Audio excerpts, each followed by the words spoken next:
I used to tell myself I'd never do it, not because I didn't want to, but because the thought scared me.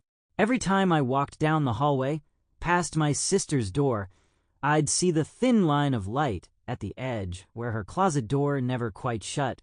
Just that little sliver was enough.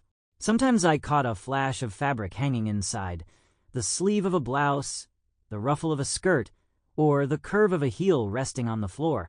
It felt like the door itself was whispering to me, "Come see," and I'd keep walking. I always kept walking, but the thought stuck like a burr in my mind. What would it feel like to put one of those outfits on? To feel the fabric swish around my legs, to look in the mirror and see not the same boy everyone else saw, but something else, something closer to the shadow of myself I caught glimpses of when I dreamed at night. I tried to push it away. I played video games. I did homework. I told myself it was just curiosity, just some weird itch that didn't mean anything. But late at night, lying in bed, I couldn't stop picturing it. That closet became less of a storage space and more like a locked door to another world, one I wasn't allowed to open. Until that Saturday, the house was quiet. Mom had left for the grocery store. Dad had a shift at work, and my sister was at soccer practice. I had the place to myself for hours, or so I thought. At first, I just wandered. I poured a bowl of cereal. I flipped through channels on the TV, but none of it stuck. My mind kept drifting back to the closet, that door standing half open, daring me.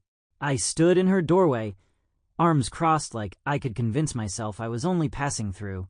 The air felt heavy, like the whole house was holding its breath. My heart started pounding, not fast from excitement, but hard, like each beat was asking, "Are you really going to do this?" I stepped inside. Her room smelled faintly of her perfume, something floral, not overpowering, but enough to make me hyper-aware that I didn't belong here. I reached out and touched the edge of the closet door. It swung open with a low creak. Rows of clothes hung neatly on hangers, arranged more carefully than I expected. Blouses lined up by color, dresses grouped by season, jackets and coats pressed flat against the wall. Below them, pairs of shoes lined up in almost perfect order, toes pointed outward like little soldiers on parade. I let my hand slide across the hangers. The fabrics brushed against my skin in whispers. The soft weight of cotton, the slippery slide of polyester, the almost feathery feel of chiffon. My fingertips tingled with every texture, each one a reminder of how wrong this was, and how much I wanted it. Then I saw it, a black skirt, simple but elegant, hung between a stack of church dresses and a pair of denim jeans.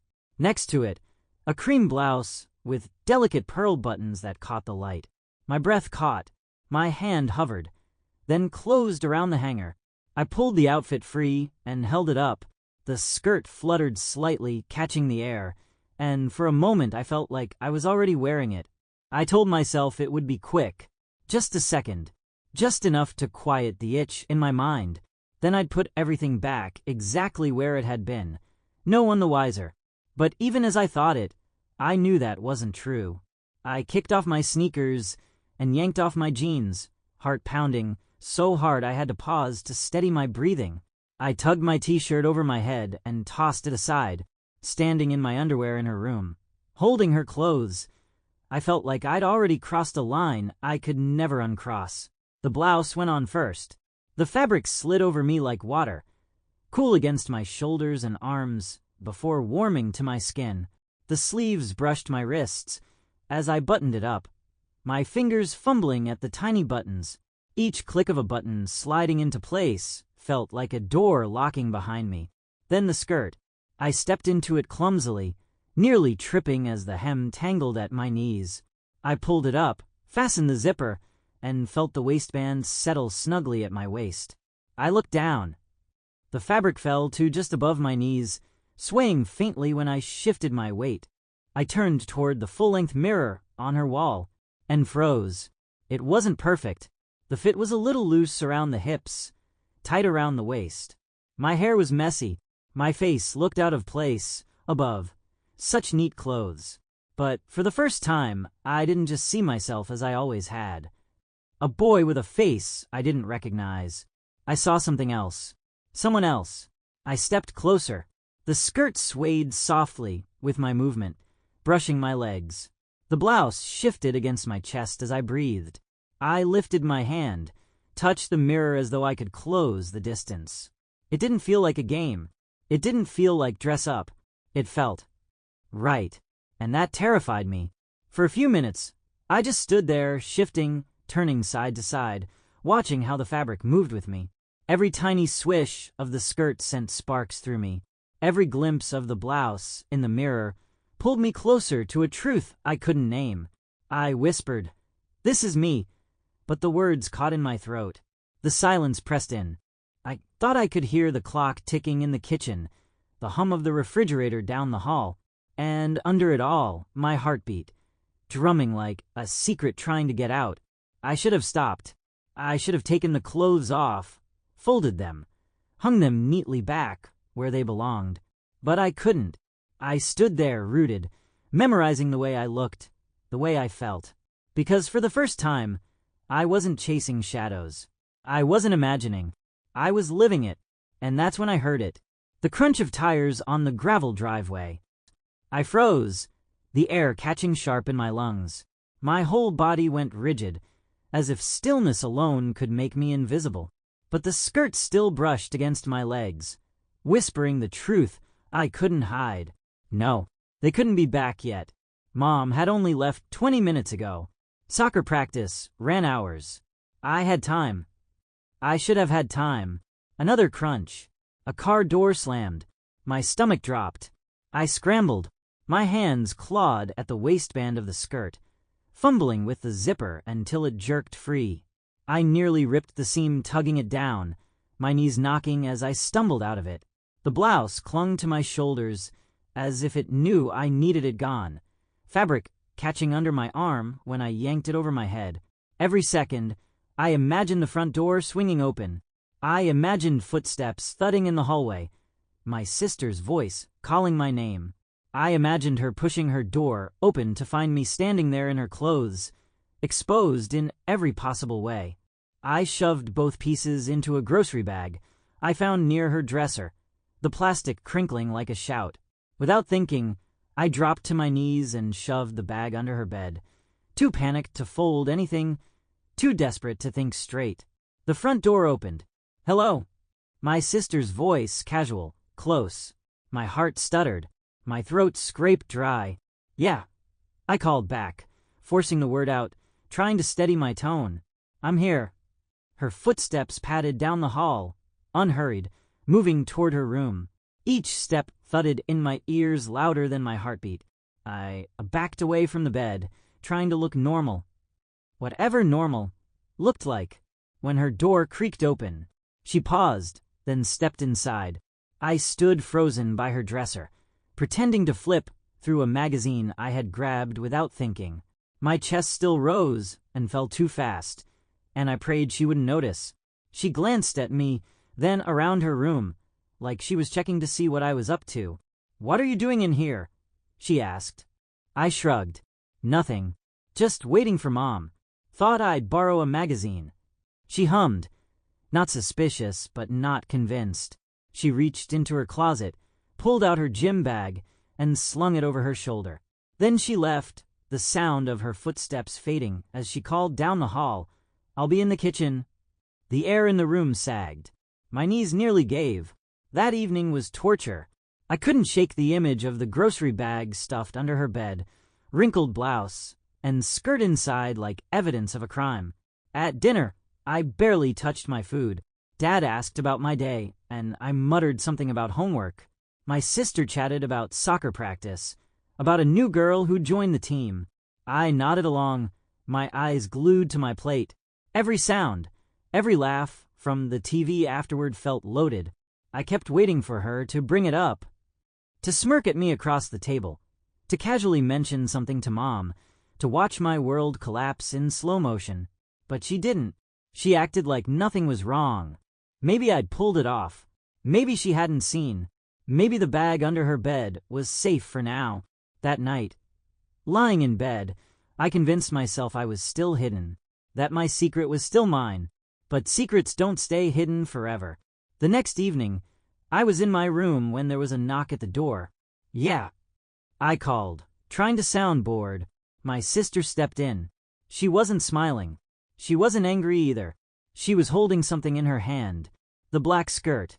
"You want to tell me why this was shoved under my bed?" she asked. My stomach clenched. My throat locked. Words died before they reached my mouth. I braced myself. For laughter. For shouting. For her to storm down the hall and call out for Mom and Dad. For the secret I had held, so close to be thrown into the open, like dirty laundry. Instead, she sighed. Not sharp, not mocking. Just tired. Like she'd been expecting this longer than I had.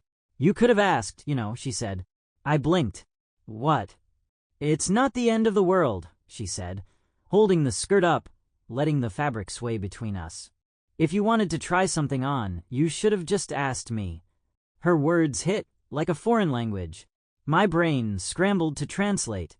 I stammered. I didn't." She shook her head, setting the skirt down on my bed. "Just next time, don't wrinkle it.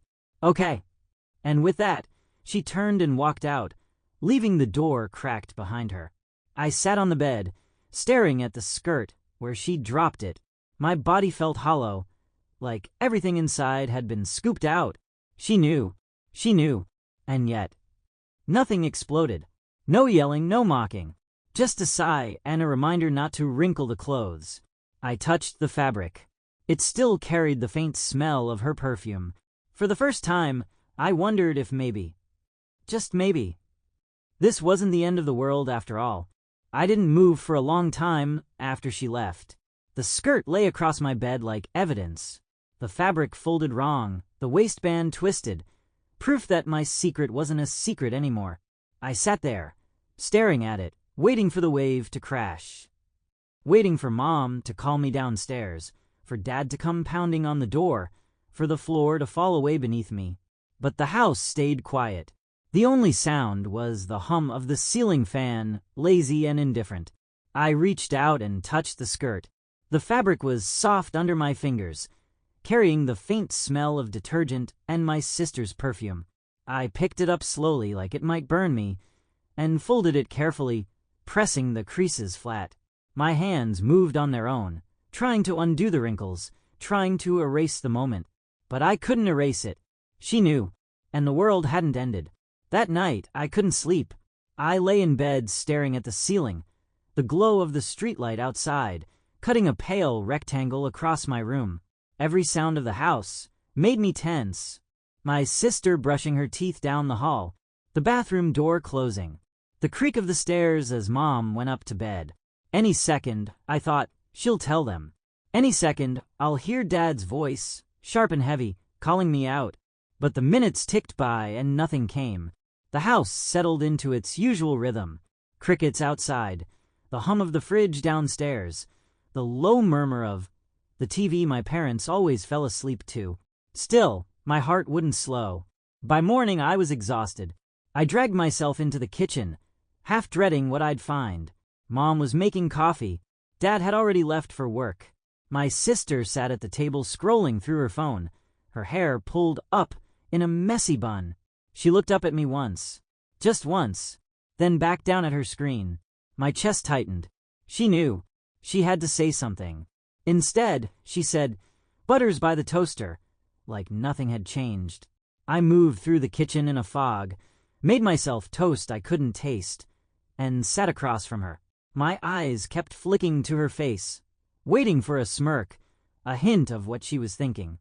But she stayed unreadable, tapping at her phone, sipping her juice. Finally, she pushed back her chair, grabbed her backpack, and stood. "See you later," she said. She reached the doorway, then paused, turned back, with a faint smirk tugging at the corner of her mouth. "Oh," she added casually, "if you ever want to try the red dress, let me know. It'd probably fit you better." And then she was gone, the front door swinging shut behind her. I stood there in the kitchen, toast half-eaten in my hand, my mind spinning.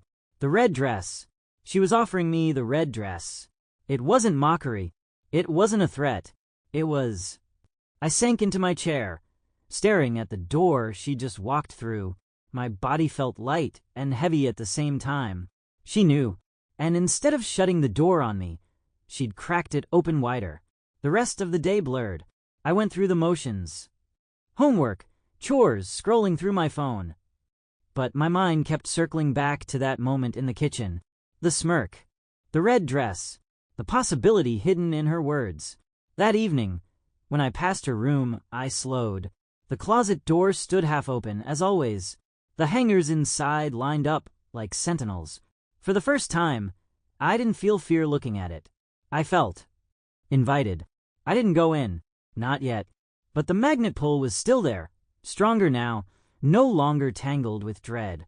That night, lying in bed, I thought about the mirror, about the way the skirt had swayed when I moved, about the blouse brushing against my skin. I thought about her face in my doorway, holding the skirt, and the way she hadn't laughed, the way she hadn't run to mom or dad, the way she'd sighed, as if she already knew something I was just beginning to admit to myself. I realized something then. Being caught hadn't destroyed me. It had freed me. Not completely, not without fear, but enough. Enough to know I wasn't alone. Enough to believe there was more waiting for me than just secrets and stolen moments. The next morning, the skirt was back in her closet, hung neatly, smoothed out, as if it had never left. But every time I passed her door, I thought about her words. The red dress. It felt like a promise. And I knew, deep down, that the closet wasn't just hers anymore. It was a door I'd stepped through once, and I would step through again. Maybe not today. Maybe not tomorrow. But soon. And when I did, I wouldn't be sneaking. I'd be choosing. If you want to see what happens next, subscribe and join the story. New episodes every week. Turn on the bell so you never miss what's coming next.